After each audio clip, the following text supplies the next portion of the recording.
Jordan New Year's of this year, 2011, right? Yes, I was How in was Jordan. that? I guess. Well, go back to the beginning. How'd you end up going to Jordan and where is Jordan? What's Jordan about? Tell us more about that. Well, actually, I last year in November, I was in Portugal and I was speaking to Jordan Tourism Board, and they actually invited me. They told me that they would get me round trip tickets and take me for 12 days around the country. So that was the first actual tourism board that invited me to a country. So it was like, for me, it was like, wow, I'm going to Jordan, and Petra was there, one of the seven wonders of the world. So, obviously I said, yes, let's do it. And me and my fiance went.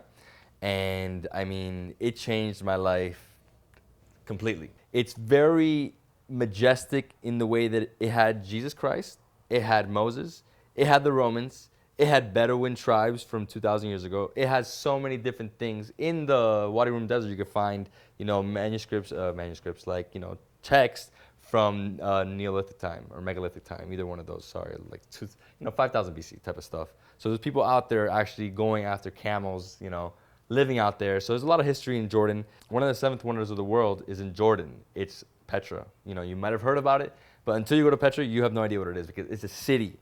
It's a city inside caves. And it was actually covered until I think the late 80s. It was covered in sand and it was like nothing there. So everything is preserved. All the monastery, the treasury, all the caves, everything is preserved. All the tombs, they're actually tombs. Everything's a tomb.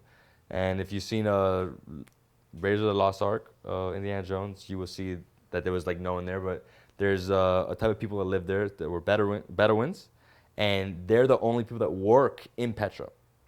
So that's very interesting. No one else can work in They're Petra. the only people who work They're the in only ones Petra. that can work in Petra. No, right now they're the only people that can work in Petra, sell anything Petra, rank. So if you're not Bedouin, you If you're can't. not Bedouin, you can't have a business inside Petra. Really? Yeah. One thing that I would not miss in Jordan is going to the Dead Sea. I mean, that the whole thing. I mean, you can't miss where Moses was buried by God in Mount Nebo. You got to go up there. You got to see the door that the church was sealed with. You got to see it. You have to go to the site of Jesus Christ, the baptism of Jesus Christ, where John the Baptist baptized Jesus Christ. I mean, it's intact, and it's about, I think it's 12 different churches that survived from 2,000 years ago, and during, they rebuilt another one on top of another one, and over, and now the whole entire area is just churches, Russian churches, different churches around there, a lot of different people. I mean, it's where he was, baptized. That's where Christianity was born. So that's something you can't miss. The Dead Sea is another, I think for me, Jordan has seven wonders. The Roman city of, this is not in order, but the baptism site of Jesus Christ, Mount Nebo, Dead Sea, Petra, Wadi Rum, Aqaba. What is Aqaba? Aqaba is the city on the Red Sea. Okay. Like, it's the only port. So it's the only port. You have to see it.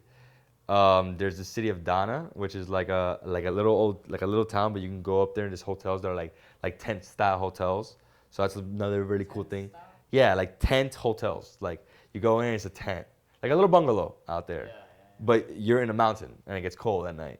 So that's another really cool thing. We went to Azrak Castle, which was where Lawrence of Arabia lived for a period. They have like UNESCO heritage sites out there, like old, ¿qué se llaman? Like old little buildings, which were like tents for like kings out there, and it's all Byzantine church right next to it. I mean, it's amazing. They have a well that goes down, 1,000, 2,000 years old. I'm talking like really ancient. Aspect to it. Well, the great thing about going to the Jordan side of the Dead Sea is there's hotels. So you just go into any of these hotels. I mean, the best one is the Movenpick 5-star. It's huge compound. At the end, you have the pools and the Dead Sea right there. You can go into the Dead Sea.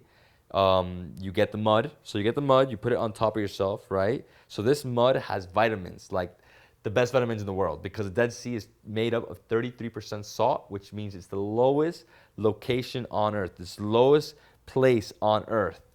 Basically, it's the oldest spa in the world. This is where King, what's the guy who cut John the Baptist's head off?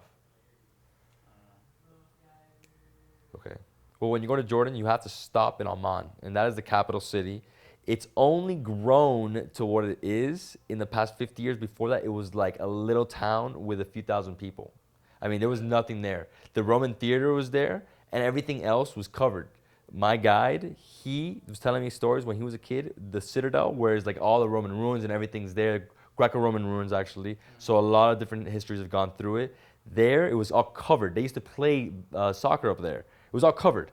And when we went, it's like all Roman ruins, like, you know, Wow. huge churches. It's crazy. You have to go. You have to go.